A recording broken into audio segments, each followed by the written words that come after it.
Guys. അപ്പോൾ ഇതെന്താ സംഭവം എന്നറിയോ? ഇത് സ്കൂളിലേക്കുള്ളൊരു വെപ്രാളപ്പെടലാണ്. രാവിലെ തന്നെ എങ്ങനെയാണല്ലോ നമ്മൾ സ്കൂളുള്ള ദിവസങ്ങളിൽ പിന്നെ എന്താ ഉണ്ടാക്കുക എന്നുള്ളൊരു ഡൗട്ടാണ് കൊടുത്തയക്കാൻ വേണ്ടിയിട്ട്.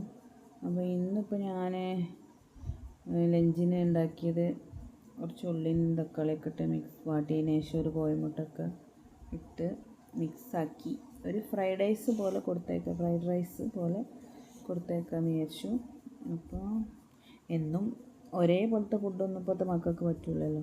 ഒക്കെ വെറൈറ്റിയാണ് അവർക്കിഷ്ടം. അപ്പോൾ ശ്വാസം വിടാതെ രാവിലെ തന്നെ തുടങ്ങിന്. ശ്വാസം വിടാതെ തന്നെ ടൈം ഉണ്ടാവില്ല, അത്രയ്ക്ക് തിരക്കല്ലേ രാവിലെ അല്ലേ സ്കൂളിലെ ദിവസമൊക്കെ. അപ്പോൾ ഞാനിത് പച്ചേരിൻ്റെ റൈസാണ്, പച്ചേരി നെയ്ച്ചോറ് പോലൊക്കെ ആക്കി വെച്ചുകൊണ്ട് ഫ്രൈഡ് റൈസ് ആക്കിയാണ്ട് കൊടുക്കലാണ് ഇടയ്ക്ക്.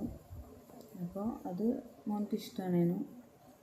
ഫ്രൈഡ് റൈസ് പോലൊക്കെ നമ്മൾ വെറൈറ്റി ആക്കി കൊടുക്കുമ്പോഴാണല്ലോ അവർക്ക് ഇൻട്രസ്റ്റ് ഉണ്ടാവുള്ളൂ കഴിക്കാൻ. ഇപ്പോഴത്തെ മക്കളെന്ന് പറയുന്നത് നമ്മളെ പഴയ പോലെയുള്ള ഒന്നുമില്ലല്ലോ. അപ്പോൾ അത് സെറ്റാക്കി, ലഞ്ചിനുള്ളതൊക്കെ സെറ്റാക്കി വെച്ചു.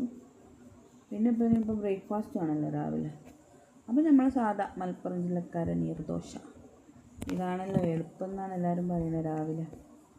അപ്പോൾ എളുപ്പമാണ് കേട്ടോ. നമ്മളെ ഈ സ്കൂളുള്ള ദിവസങ്ങളിലൊക്കെ ഇതൊക്കെ ഉണ്ടാക്കാൻ വേറെയുള്ള ഇതൊന്നും നമുക്ക് ടൈം ഉണ്ടാവില്ല. അപ്പോൾ പിന്നെ ഇതൊക്കെ തന്നെ എളുപ്പം. അപ്പോൾ ഇതിലേക്ക് ഇപ്പോൾ ഇവർക്ക് കറീൻ്റെ ആവശ്യമൊന്നുമില്ല. ഇതൊരു 2-3 ഉണ്ടായാൽ മതിയാവും.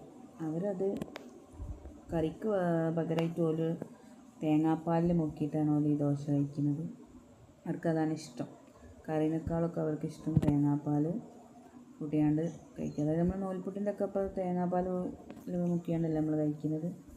അപ്പോൾ ഞാൻ അവർക്ക് തേങ്ങാപ്പാൽ ആണ് കൊടുക്കാറുള്ളത് ഈ ദോശയ്ക്ക്. അവർക്ക് അതാണ് ഇഷ്ടം. അപ്പോൾ കുറച്ച് തേങ്ങ, ഒരു ഓവറായിട്ടൊന്നും എടുക്കില്ല, കുറച്ച്. കാരണം ഞാനിപ്പോൾ ഇതൊന്നും കഴിക്കില്ലല്ലോ.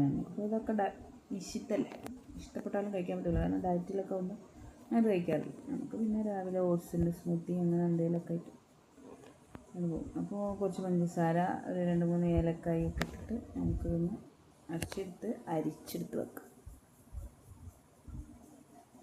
അങ്ങനെ